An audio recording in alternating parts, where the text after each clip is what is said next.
है इब्रानियों की पुस्तक उसका दूसरा अध्याय और 9 से लेकर 10 पदों के बीच में हम इस बात को देखेंगे।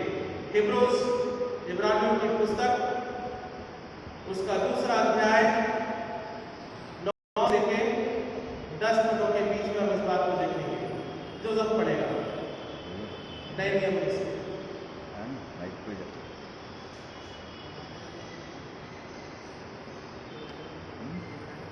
और उसी इब्रानियों की पुस्तक में से उसका पहला अध्याय और 5वां पद हम साइमन से पढ़ेंगे।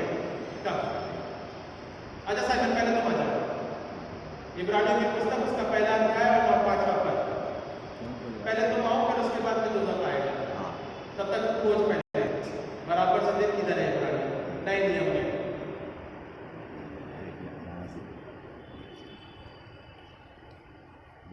इब्रानियों 1 उसका 5वां पद बस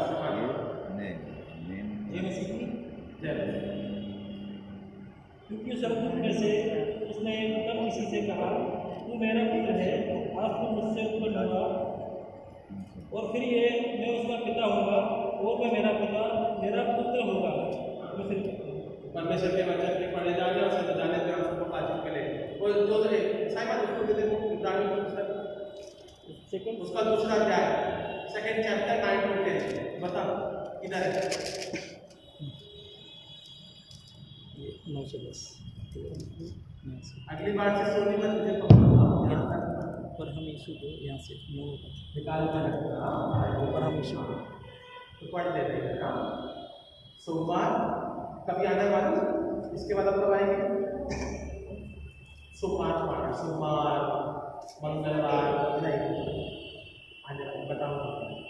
पर मैं यीशु को जो स्वर्गदूतों से कुछ ही कम किया गया था, मृत्यु का दुख उठाने के कारण महिमा और आदर का मुकुट पहना हुआ लेते हैं, ताकि परमेश्वर का अनुग्रह से उस पर हर एक मनुष्य के लिए खुशी और वरदान स्वागत है। और एक बार पढ़े 10वां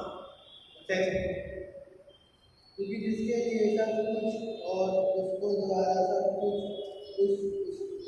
उसे यही अच्छा लगता है कि जब वह बहुत से पुत्रों के महिमा में पहुंचे तो उसका उद्धार के कर्तव्य दुख उठाने के द्वारा सिद्ध करे। परमेश्वर के वचन के पढ़े जाने और सुने जाने पे हम सबको आशीष मिले। मैं धन्यवाद देता हूँ दोनों भाइयों के लिए। परमेश्वर अगुवाई करे और अपने सामर्थ्य और रखे। आइए हम प्रार्थना करेंगे ताकि हम वचन के ऊपर मदद करने पाएंगे और फिर हम आत्मा की न्याय हम सम्मिलित होने पाएंगे। धन्यवाद देते हैं पिता परमेश्वर, स्तुति और धन्यवाद के योग्य केवल तू हमारा परमेश्वर है पिता। और पिता परमेश्वर जिस प्रकार से इस्राएल की पत्नी हमारे जीवन को पिता परमेश्वर यीशु मसीह जो के हमारा उद्धार करता है, इस बात को प्रकट करता है कि मसीह के माध्यम के द्वारा हमारे पास जीवन है पिता। और पिता परमेश्वर हम पिता परमेश्वर रात है पिता और अपने अनुग्रह में अपनी दया में हमारे जीवन को आप बना के रखते हैं। तो हम इस बात को धन्यवाद के साथ में रखते हैं पिता। होने दें आपका प्रेम इसी प्रकार से हमारे जीवन के साथ में बना रहने पाए। उद्धार करता प्यारे बेटे प्रभु यीशु मसीह के नाम से मांगते हैं। समय कपूर की जिस प्रार्थना व्यक्ति को आमीन आमीन। परमेश्वर का वचन जो कि आपके हमारे मन में पढ़ा गया है इब्रानियों की पुस्तक उसका दूसरा अध्याय और 9 से लेकर 10 पदों के बीच में हम इस बात को देखते हैं। मैं कुछ बातें यहाँ से पढ़ देता हूँ जो कि मुख्य रूप से मनन करने के योग्य है। पर हम यीशु को जो स्वर्गदूतों से कुछ ही कम किया गया था, मृत्यु का दुख उठाने के कारण महिमा और आदर का मुकुट पहनाए हुए देखते हैं, ताकि परमेश्वर के अनुग्रह से हर एक मनुष्य के लिए मृत्यु का स्वाद क्या हो सके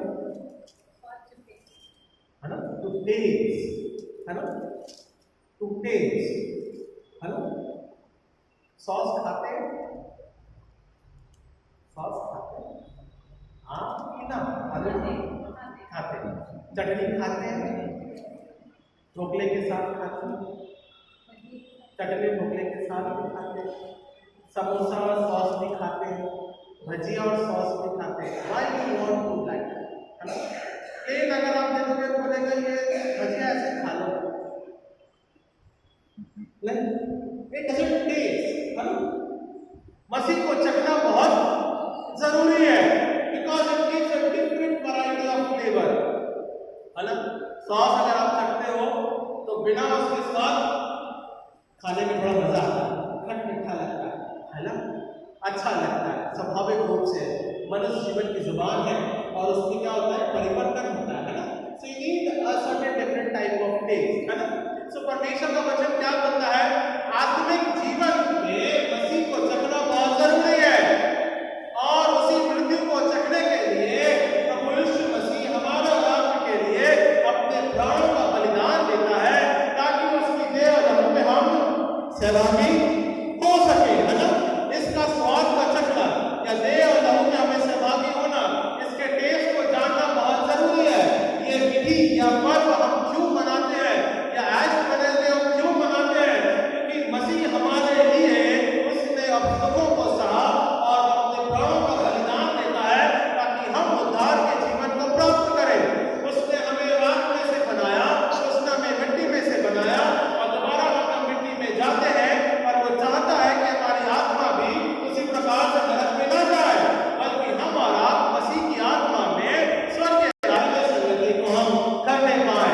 इसीलिए हम ऐश वेडनेसडे मनाते हैं, इस बात का स्मरण करते हैं कि मसीह जिस प्रकार से मृत्यु को जब्त करके हमारा और आपके लिए एक अनंत काल का जीवन देता है, उसी प्रकार से हम मसीह को रखें ताकि हम भी अनंत काल के जीवन को प्राप्त करने पाए। और ये कैसे होगा, आप सॉस एक ही बार खाते हैं, बचपन से लेके एक ही बार खाया क्या, नहीं मिला हो गया, बारंबार, it is been repeated every time, है ना। बारंबार जब जब हमें जरूरत पड़ती है, हमको और आपको भी मसीह के वचन को या मसीह को चखना बारंबार जरूरी है। वो हमारे आत्मिक जीवन और दशा को बनाने वाला, ठहराने वाला और प्रतिज्ञा के तहत हमारे जीवन को लेकर चलने वाला केवल वही एक हमारा परमेश्वर है। सो मसीह को चखना बहुत जरूरी है। आज के दसों बुधवार के रूप में मैं आप और हमारे अपने समय के रूप में या इन 40 दिनों के तहत यही प्रार्थना और विनती करता हूँ कि रोज बरोज हर घड़ी मसीह को चखो कि किस प्रकार से मसीह हमारे और आपके लिए उद्धार के जीवन को प्रकट करने वाला परमेश्वर है, और ये हमें कैसा करना है, बारंबार अपने जीवन से होना बहुत जरूरी है। इसी बात को समझने के लिए दूसरा पद जब पढ़ा गया, इब्रानियों की पुस्तक उसका पहला अध्याय और 5वां पद, ये मुख्य रूप से मैं इस बात को कह रहा हूँ, ये परिचय के रूप में है, क्योंकि सरदूतों में से उसने कब किसी से कहा, तू मेरा पुत्र है, आज उससे उत्पन्न हुआ है, और फिर ये मैं उसका पिता होऊंगा और वो मेरा पुत्र होगा। और जब पहलौठे को जगत में फिर लाता है तो कहता है परमेश्वर के सब दूत उसे दंडवत, है ना। प्रभु यीशु मसीह जो कि सामर्थ्य परमेश्वर है, उसे कोई जरूरत नहीं थी कि हमारे और आपके लिए स्वर्ग में से उतर करके मनुष्य रूप में धारण होकर के और पाप में से होकर के और दुख का बलिदान दे करके उसे वो बलिदान चढ़ाने का या अपने जीवन को प्रकट करने का ऐसी कोई जरूरत नहीं पड़ी थी। वो चाहता तो वही से कह देता, या ऊपर से कहे हुए अनुसार या शब्द अनुसार जो चीजें परिवर्तित हो रही थी, मनुष्य जीवन शायद उस समय परिवर्तित हो जाता, क्या देता बस परमेश्वर। क्यों? क्योंकि परमेश्वर ने सृष्टि की उत्पत्ति हमारे आपके जीवन से नहीं, बल्कि उसने अपने शब्दों के माध्यम से द्वारा करी। कह देता तो हो जाता, कोई बड़ी बात नहीं थी सृष्टि और जगत उसके लिए या मनुष्य जीवन बनाने के लिए।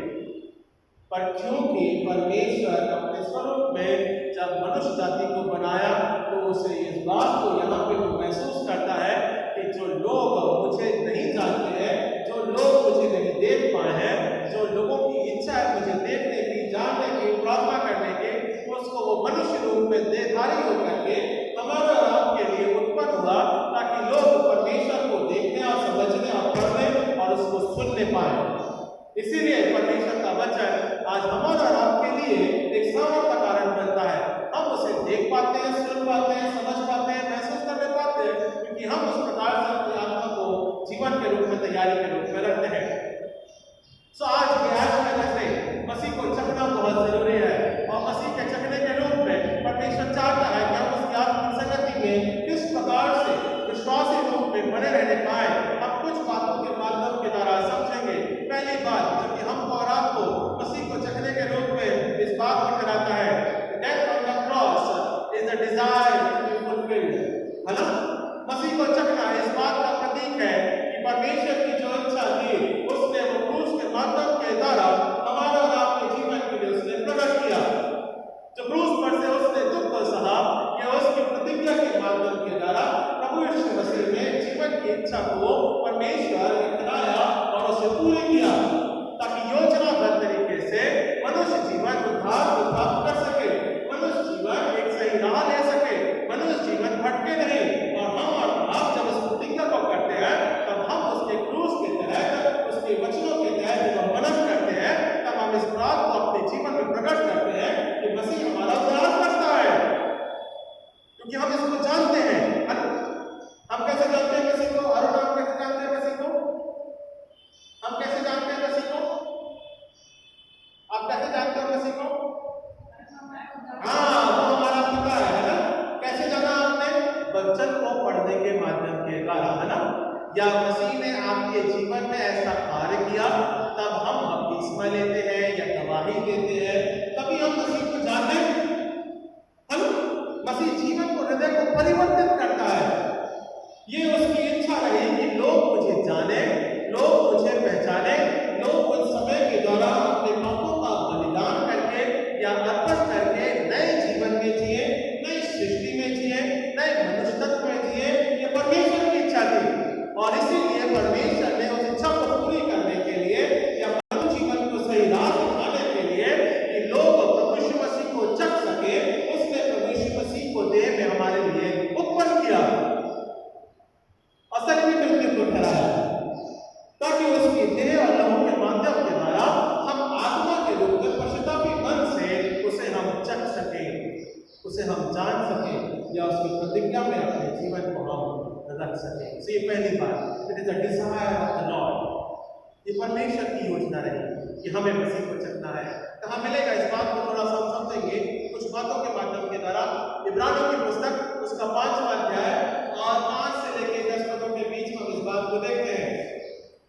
क्या लिखा है? इब्रानियों की पुस्तक उसका 5वां अध्याय और 5 से लेकर 10 पदों के बीच में देखते हैं। मैं पढ़ देता हूँ आपके लिए।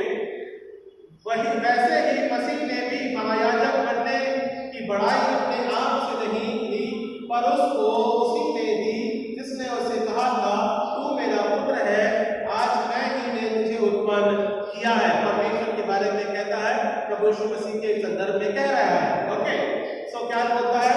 इसी प्रकार से वह दूसरी जगह में भी कहता है, तू मलिकिसदेक की रीति पर सदा के लिए याजक है। यीशु ने अपनी देह में रहने के दिन में ऊंचे शब्द से पुकार कर और आंसू बहा उससे जो उसको मृत्यु से बचा सकता था प्रार्थना और विनती की, और भक्ति के कारण उसकी सुनी गई।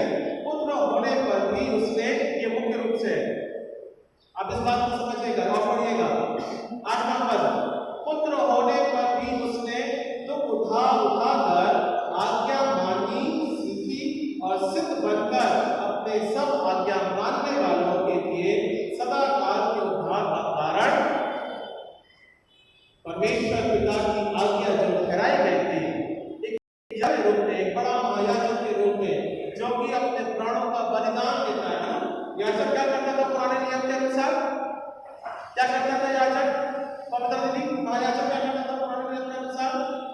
वो जो पाप का लहू है ना, वो जो कबूतर का लहू है, वो जो बकरों का, भेड़ों का, जिस प्रकार की है, पाप के बलिदान का लहू लेकर के पुराने नियम के अनुसार वो क्या किया जाता था? परमेश्वर के पवित्र स्थान में प्रवेश महायाजक जाता था, कोई दूसरा याजक, है ना, कमर पट्टा बांधा जाता था, रस्सी बांधी जाती थी, भैया कहीं बड़ा गया, बराबर से बलिदान सही नहीं हुआ तो वो भी भस्म हो जाता था। भाई वहां पवित्र स्थान में जाके उसने बलिदान को अर्पण करता था, तब जाके परमेश्वर उसको ग्रहण। तो क्या किया प्रभु यीशु मसीह ने? अपने परमेश्वर की योजना को या अपने पिता की योजना को एक महायाजक के रूप में, है ना, मलिकिसदेक का मतलब होता है महायाजक के रूप में अपने जीवन को अर्पण करता है। अब किसी और दूसरे बलिदान की या दूसरे लहू की जरूरत नहीं है, बल्कि मैं मेरा जीवन परमेश्वर के तहत उस वेदी में समक्ष रखता हूं, ताकि हम और आप उद्धार को प्राप्त। यह है परमेश्वर की योजना। मसीह में हम और आप इस बात को ध्यान में कहते हैं, प्रभु यीशु मसीह, मैं राम हूं परमेश्वर, मेरा जीवन कुछ भी नहीं है, आपकी इच्छा मेरे जीवन से इन 40 दिनों में या इस प्रार्थना सभा में या इन ऐश वेडनेसडे के माध्यम के द्वारा अपनी दया को मेरे जीवन में बनाए और बनाए अनुग्रह के द्वारा। इससे पहली बात है। दूसरी बात, विक्ट्री ओवर डेथ। परमेश्वर हमको और आपको चखने के बारे में कहता है, या प्रभु यीशु मसीह को चखो। It is been a victory over death. क्यों कहता है? क्योंकि प्रभु यीशु मसीह ने क्या किया है? विजयी जीवन को प्राप्त किया है। उसने तीसरे दिन मुर्दों में से जी उठ करके वो प्रतिरूप ठहराया, ताकि हम प्रभु यीशु मसीह को चखने पाए, देखने पाए, समझने पाए और गवाही के रूप में या गवाही के रूप में हम कराने पाए कि हमारा प्रभु यीशु मसीह जीता और परमेश्वर है। मसीह को चखना इस बात को प्रकट करता है कि हमारा प्रभु यीशु मसीह जीता परमेश्वर है। ये कैसे होगा? जब हम वचन के तहत आत्मिक जीवन की तैयारी के तहत वचन के जीवन के रूप में अपने जीवन को ठहराने के तहत हम इस बात को जाने और प्रकट करें कि प्रभु यीशु मसीह विजयी जीवन को ठहराता है। उसने मृत्यु में से हमारे और आपके लिए विजयी जीवन को ठहराया। कहाँ मिलेगा? इब्रानी की पुस्तक उसका 2 अध्याय और 14 से 15 पदों के बीच में हम इस बात को देखेंगे या समझेंगे। इब्रानी की पुस्तक उसका 2 अध्याय और 14 से 15 पदों के बीच में पढ़ देता हूँ आपके लिए। इसलिए जबकि लड़के मांस और लहू के भागी हैं, तो वह आप भी उनके समान उनका सहभागी हो गया, ताकि मृत्यु के द्वारा उससे जिस मृत्यु पर शक्ति मिली थी, अर्थात शैतान को निकम्मा कर दे, और जितने मृत्यु के भय के मारे जीवन पर वास्तव में फंसे थे, उन्हें it is a victory over death. प्रभु यीशु मसीह हमको और आपको वो जो भय की आत्मा थी, वो जो मृत्यु की आत्मा थी, वो जो अंधकार की आत्मा थी, परमेश्वर ने हमको और आपको उस अंधकार की आत्मा से निकाल करके प्रभु यीशु मसीह में एक विजयी जीवन की आत्मा दी है। हमारे पास में मसीह में आशा है कि भले ही ये शरीर मट्टी का है, मिट्टी में मिल जाएगा, राख का है, राख में मिल जाएगा, और आत्मा जो है मसीह में हमको एक नया जीवन देगी। आत्मा हमको और आपको मसीह में एक नया जीवन की तरह प्रभु यीशु मसीह की संगति में कराएंगे। वो बलि का संदेश है जिसके माध्यम के द्वारा हम उसके लहू में अपने आत्मिक जीवन की संगति को बसा के रखते हैं, और बसा को द्वार इसी बात का प्रतीक है। अब एक आशा प्रदान करता है कि प्रभु यीशु मसीह हमारा विजयी परमेश्वर है। वो विजयी जीवन का देने वाला परमेश्वर है। वो आत्मा के माध्यम के द्वारा कार्य करने वाला परमेश्वर है, और वो इस बात को प्रतिज्ञा के रूप में कराता है। इसी बात को अगर मैं थोड़ी सी बातों के तहत समझूं या पढ़ें या देखें, या आपको और आपको मालूम है और सभी को मालूम है, इस बात के तहत पहला कुरिन्थियों उसके 15वें अध्याय के 15वें पद में लिखा है, हे मृत्यु तेरा जल कहाँ रहा, और हे मृत्यु तेरा पाप या अंधकार किधर है ना? इस प्रकार से लिखा है ना। प्रभु यीशु मसीह ने मौत के ऊपर विजय को प्राप्त किया। अब मृत्यु का डंक नहीं है, बल्कि अब मसीह का जीवन हमको और आपको आत्मिक जीवन प्रदान करता है। मसीह का जीवन हमको और आपको एक आत्मिक दिशा प्रदान करता है। मसीह का जीवन हमको और आपको एक विजयी जीवन जो है वो हमको और आपको आत्मा में आनंद प्रदान करता है, और हम सब विजयी जीवन को जीने के लिए तत्पर रहते हैं। कोई भी ऐसा नहीं चाहता कि मैं हार जाऊं। हारना चाहता कोई क्या? नहीं। हम सब विजयी जीवन को जीना चाहते हैं। जब हम संसारिक जीवन में संघर्ष करते हैं विजय जीवन को प्राप्त करने के लिए या उपलब्धि को प्राप्त करने के लिए, तब हम आत्मिक जीवन में क्यों पिछड़े या क्यों बैकवर्ड हो या क्यों पीछे रहे? हमें आत्मिक जीवन में भी आगे बढ़ना है, ताकि हम आत्मा में विजय को प्राप्त करने पाए। इसलिए प्रभु यीशु मसीह ने आत्मा की विजेता में हमको और आपको मृत्यु के डंक को हरा करके एक नए जीवन में प्रवेश कराया, ताकि हम उसके साथ अपनी संगति को करने पाए। तीसरी और अंतिम बात, मसीह को चखना इसलिए है क्योंकि उसने हमारा और आपके लिए परमेश्वर से मेल मिलाप कराया, रिकंसाइल किया। परमेश्वर की संगति करना इतना आसान नहीं है। यह मनुष्य जीवन का आधार नहीं था उस समय पुराने नियम के अनुसार, पर प्रभु यीशु मसीह के माध्यम के द्वारा हम और आप मसीह में आत्मिक संगति कर सकते हैं या परमेश्वर से जुड़ सकते हैं, क्योंकि परमेश्वर जो है वो अति पवित्र है और पवित्र योग्य परमेश्वर है ना। और प्रभु यीशु मसीह का लहू हमको और आपको इसी बात का प्रतीक है, और उसने इस बात को पहले ही पद के अनुसार, या हम कह सकते हैं पहले ही बातों के अनुसार या पहले कलमात के अनुसार या पहले ही वाचा के अनुसार इस बात को प्रकट किया कि हे पिता इनके पापों को क्षमा कर। वो डिफरेंस खत्म कर दिया प्रभु यीशु मसीह ने, वो जो दूरी थी परमेश्वर से वो खत्म कर दी और हम परमेश्वर के पास में क्षमा के माध्यम के द्वारा उससे अपनी संगति को बना सकते हैं। So it is a reconcile, मसीह में अब स्वाद को चखना ताकि हम उसके मेल मिलाप की संगति में बने रहने पाए। और परमेश्वर चाहता है कि हम इसी प्रकार से इस मेल मिलाप की संगति में अपने जीवन को रखने पाते हैं। दूसरा कुरिन्थियों उसके 5वें अध्याय और 17वें पद में इस बात को हम देखने पाते हैं। क्या लिखा है? मसीह में जो वो है वो नई सृष्टि है, पुरानी बातें बीत गई, देखो सब बातें नई हो गई हैं। थोड़ा और आगे पढ़ेंगे तो उसमें पूरा व्याख्यान होता है। मसीह में हमको और आपको परमेश्वर की संगति में ठहराता है। मसीह अपने इस मेल मिलाप की संगति में हमें नया बनाता है, आत्मा के स्वभाव में परिवर्तित करता है और मसीह हमको एक विजयी जीवन देता है। तो जब हम इस देह और लहू में सहभागी होते हैं प्रियो, इन 3 बातों के तहत जहां प्रभु यीशु मसीह विजयी जीवन के बारे में ठहराता है, विक्ट्री के बारे में कहता है, प्रतिज्ञा के बारे में ठहराता है, प्रेम के बारे में ठहराता है, वो बलि का देकर अपने जीवन को हमारे लिए अर्पण करता है ताकि हम उसके पाप में से हम अपने जीवन को निरंतर धो करके साफ करके उसमें नए जीवन को हम प्राप्त करने पाए। सुप्रियो जब आज के इस समय के दौरान या आने वाले समय में जिस प्रकार से हम 40 दिन बिताएंगे, वो बसम बुधवार आज के इस दिन के रूप में प्रतिज्ञा है, वाचा है कि हम परमेश्वर को किस प्रकार से चाहते हैं, हम किस प्रकार से परमेश्वर को समय देते हैं ताकि हम वचन में अपने आत्मिक जीवन की संगति को बना के रखें। अनंत जीवन का देने वाला केवल वही एक परमेश्वर है। अंतिम बात कह के मैं समाप्त करता हूँ। यूहन्ना उसके 17वें अध्याय और 20वें पद में लिखा है, अनंत जीवन ये है कि वो एकमात्र परमेश्वर को हम जानने पाए, है ना? ये लिखा ना जॉन 17:3 से अगर आप पढ़ोगे, एकमात्र सच्चे परमेश्वर को हम जानने पाए, सीखें, समझें, चखें कि परमेश्वर कितना योग्य, सामर्थ्य, अनुग्रहकारी, प्रेम से हमारे को ग्रहण करने वाला, पश्चाताप से हमारे जीवन को ठहरा के हमारे जीवन को ग्रहण करने वाला और विजयी जीवन को देने वाला केवल वही एकमात्र परमेश्वर। आइए